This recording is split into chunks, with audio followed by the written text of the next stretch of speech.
Bienvenidos a la tercera temporada de Echando Cháchara, un podcast realizado por el grupo Amigos de la Biblioteca Pública Berenice Gómez Acevedo, donde sigue tomando la palabra la gente de a pie de Marinilla, nuestro pueblo. Este programa es apoyado por el Ministerio de las Culturas, las Artes y los Saberes a través del Programa Nacional de Estímulos 2023.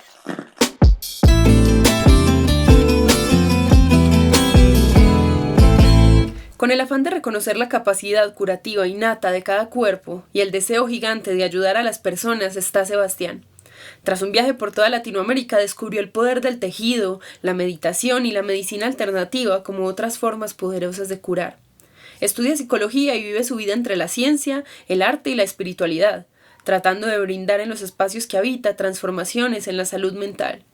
Hoy Sebastián nos contará las historias tras una visión integral del sanar. ¿Cómo te llamas? Mi nombre es Juan Sebastián, soy terapeuta integral, soy naturópata, formado en Chile. Menciono esto porque en Colombia no es muy conocida la naturopatía. La naturopatía es una carrera auxiliar de la medicina y está pues como ligada al tema de las terapias complementarias. Soy psicólogo de formación de la Universidad de Antioquia y diseño experiencias de bienestar para el buen vivir. Bueno, ¿cómo iniciaste con todo este camino de la terapia integral? Bueno, yo siempre he sentido una deuda muy grande con el conocimiento. Y cuando salí del colegio sentía la necesidad y sabía que había otras formas de aprender. En casa no tuve la oportunidad de que me ayudaran a pasar a la universidad en primera instancia.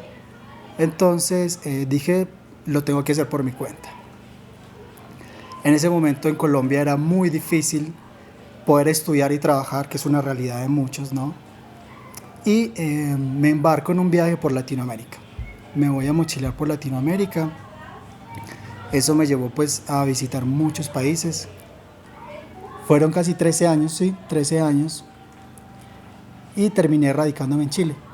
Háblame un poquito del viaje, ¿dónde empezaste? ¿Por qué terminaste en Chile? Experiencias chéveres de ese viaje. Bueno, salí solo con mi mochila, con un sueño de aprender. Y comencé el viaje en Venezuela.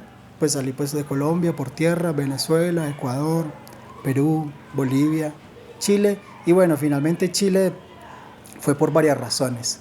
Yo llegué en el 2006 y justo se estaba dando la revolución pingüina, lo que hoy conocemos en día como el estallido social en torno a la educación específicamente.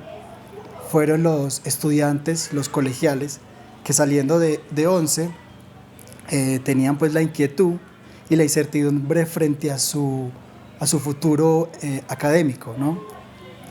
Y son ellos los que revolucionan las calles en la revolución pingüina, y era porque su uniforme era azul y blanco, si no me equivoco, y claro, parecían pingüinos, entonces por eso el nombre. Entonces claro, yo inmediatamente me identifico, aprendo mucho en las calles, ¿sí? Porque se abre la universidad abierta y esto definitivamente me engancha, ¿sí? Pero debo confesar también que fue por una mujer. Fueron años muy interesantes. Siento que llegué a Chile en un auge artístico y cultural muy interesante. Tengo la oportunidad de estudiar y ahí conozco a grandes maestros que influenciaron para hacer lo que yo estoy haciendo hoy en día. Entonces empiezo a conocer y a entender un poco como esa finalidad de mi vida, que es finalmente servir a los demás. ¿Qué aprendiste de estos maestros en tu formación allá en Chile? ¿Qué cosas valiosas crees que todavía conservas y te sirven en tu oficio? Principalmente el cultivo del ser, ¿sí? Creo que ellos todos, a pesar de que tienen una formación académica, integran filosofías tradicionales de Oriente en sus prácticas clínicas. Y ese finalmente es uno de mis intereses como profesional. Yo busco el pluralismo epistemológico, que es integrar un poco esos saberes tradicionales de estas tradiciones místicas y contrastarlo con lo que está diciendo la ciencia hoy en día. Una de mis grandes novias a conquistar es un posgrado en neurociencias, porque gracias a las neurociencias, específicamente a la neuroimagen, nosotros estamos siendo reconocidos hoy en día. Si bien antes habíamos hablado de la importancia del cultivo, de la contemplación, de la meditación, es justamente ahora, en estos auges de la ciencia, que está siendo demostrado los beneficios de ese tipo de prácticas sobre el performance cognitivo, sobre la salud y sobre el bienestar. ¿Cómo lo has hecho con tu persona? ¿Cómo te has cultivado? ¿Bajo qué prácticas? ¿Qué acciones? Bueno, las prácticas que me han sido útiles son las que yo comparto en mi trabajo. Y entre toda esta dinámica, yo lo que comparto son herramientas prácticas sencillas que tienen que ver en el orden de la respiración, de la meditación, del tejido, de la música, del arte, de la reflexión crítica sin juicios morales.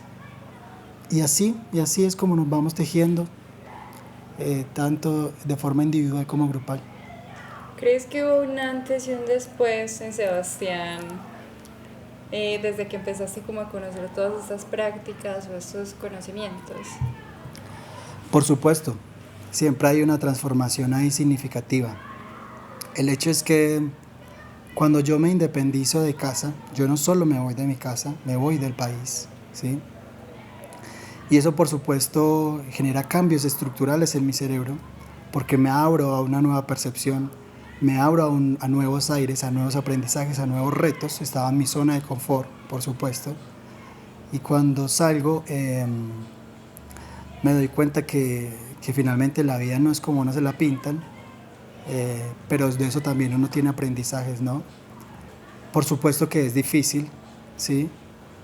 Vivirse extranjero en soledad es complejo, pero para mí en lo personal fue muy transformador la soledad en particular. Fue un gran aliado, fue una gran compañía y una herramienta de autoconocimiento enorme.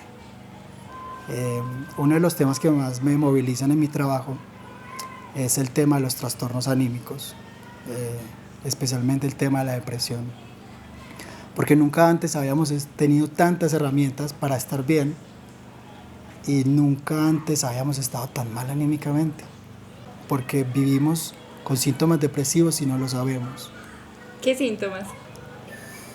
Pues los más visibles tienen que ver pues, con los temas de ansiedad, con los trastornos del sueño, con la irritabilidad, con las inflamaciones crónicas, sobre todo a nivel digestivo, a nivel respiratorio, la falta de interés por la vida, por supuesto, ¿cierto?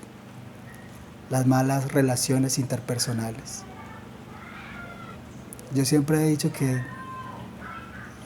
y rescato que finalmente es el hogar, la casa, la sociedad y la cultura las mayores generadores de patologías en la vida.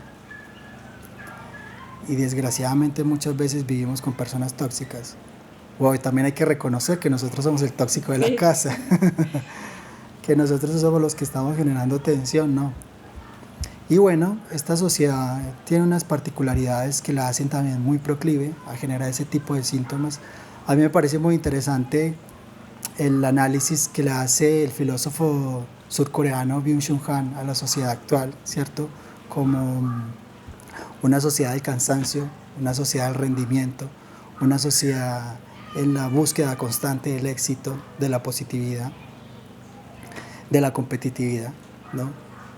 Es que transversalizados por ese discurso capitalista del sistema neoliberal, por supuesto eso es mucho más complejo, yo lo resumo vilmente a esta frase, sí, como para captar la idea, pero por experiencia en clínica puedo decir que si bien lo económico es importante, por supuesto, para cubrir nuestras necesidades básicas, si lo tenemos a nuestro favor, genial, pero puedo dar fe que finalmente ese no es un aseguramiento para la felicidad. Bajo los enfoques de tu trabajo, ¿cómo acompañas a las personas con estos trastornos? Bueno, hay varias herramientas, creo que lo había mencionado ahorita, y tienen que ver con un enfoque integral, ¿no? Como bien decía ahorita, nosotros concebimos al ser desde su esfera física, desde su esfera emocional, psicológica y espiritual, si así se le quiere llamar. Por ejemplo, una práctica de respiración, las prácticas de respiración son sencillas a las que podemos acceder a todo el mundo, ¿no? La práctica de la meditación, que si bien parece ser una práctica muy sencilla allá afuera, en realidad cuando tú cierras los ojos y te imprimes en ese mundo interior, te das cuenta que a veces no es tan fácil, porque estás viviendo a ti mismo, en tus oscuridades, en tus luces, ¿no? Y finalmente el protagonismo que tiene nuestra mente en nuestros procesos de salud, sobre todo en salud mental. Y es que finalmente nuestra mente puede ser nuestra mejor aliada o nuestra peor enemiga, ¿no? Teresa de Jesús la llamaba la loca de la casa. ¿Qué casos has atendido? ¿Han sido procesos satisfactorios? ¿Has logrado realmente que el acompañamiento a estas personas mitigue los síntomas? En el transcurso de la práctica he visto de todo, ¿sí? De todo un poco. Por supuesto, cuando uno ya va llevando años, la práctica se hace mucho más significativa tanto para mí como para las personas a las que atiendo y ayudo, ¿cierto? Al principio, por supuesto, tuve frustraciones muy grandes, pacientes que a pesar de que se les aplicaba de todo, tenían ya un diagnóstico muy complejo, sobre todo en el orden del cáncer. Tuve la oportunidad de trabajar en una clínica con un enfoque terapéutico desde la naturopatía, procesos de desintoxicación, alimentación saludable, ¿cierto? Integración pues como de varias esferas ahí. Y a veces llegaban pacientes pacientes oncológicos que ya habían pasado por todo tipo de intervenciones. Entonces llegaban muy mal. Como última opción escogían pues como este tipo de medicinas complementarias.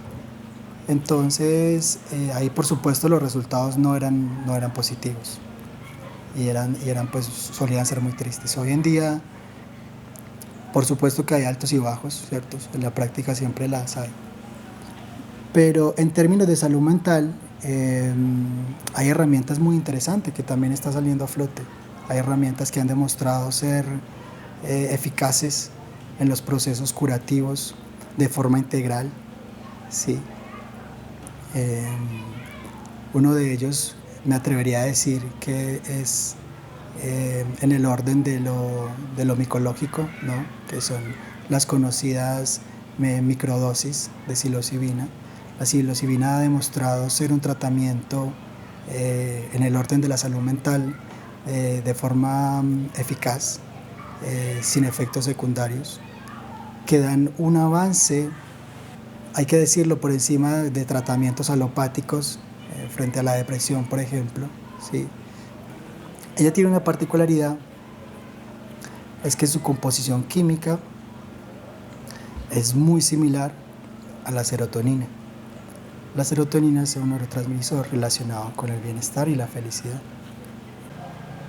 ¿Qué mensaje le darías a las personas que nos están escuchando respecto a su salud mental y cómo pueden ayudarse a sí mismos a cultivar su ser? Que se detengan un ratico a respirar, a conectarse consigo mismos, a sentir los latidos de su corazón. En esta sociedad de frenesí, en que todo el tiempo estamos corriendo para arriba y para abajo, vanagloriamos de que no tenemos tiempo, si finalmente el tiempo es lo más hermoso que podamos tener para nosotros mismos y para los seres que amamos. Y es simplemente tomarse momentos para sí mismos, de esparcimiento, de relaciones interpersonales significativas. El cultivo de la salud mental no solo radica en el cultivo de mi cerebro como tal, sino también de mi alimentación, por ejemplo. Podemos hablar de nuestro sistema nervioso entérico, se le conoce popularmente como el segundo cerebro, ¿no? Y es por la cantidad de neuronas que tiene, y nos damos cuenta cómo la alimentación finalmente influye sobre nuestro estado anímico. Entonces, reconocer, por supuesto, el ejercicio físico, fundamental. El cultivo de un segundo idioma, ¿no? El cultivo de un instrumento musical, conectarse con la belleza de la música, ¿no? Del arte. Y por supuesto el cultivo integral de una vida espiritual. Creo que una persona sin una vida espiritual es como un pez fuera del agua. Y la espiritualidad no tiene nada que ver con la religión, es una conexión, es una relación mística de cada uno de nosotros con Dios, directo, con su maestro interior. Eso fue todo por hoy. ¿Y vos? ¿Ya buscaste otras maneras de sanar? Agradecemos al Programa Nacional de Estímulos del Ministerio de las Culturas, las Artes y los Saberes y a la Biblioteca Pública Berenice Gómez Acevedo por hacer posible este espacio. Los esperamos en un siguiente episodio para seguir escuchando La Gente del Pueblo. Puede que la próxima vez la historia la cuentes vos. Gracias por escuchar.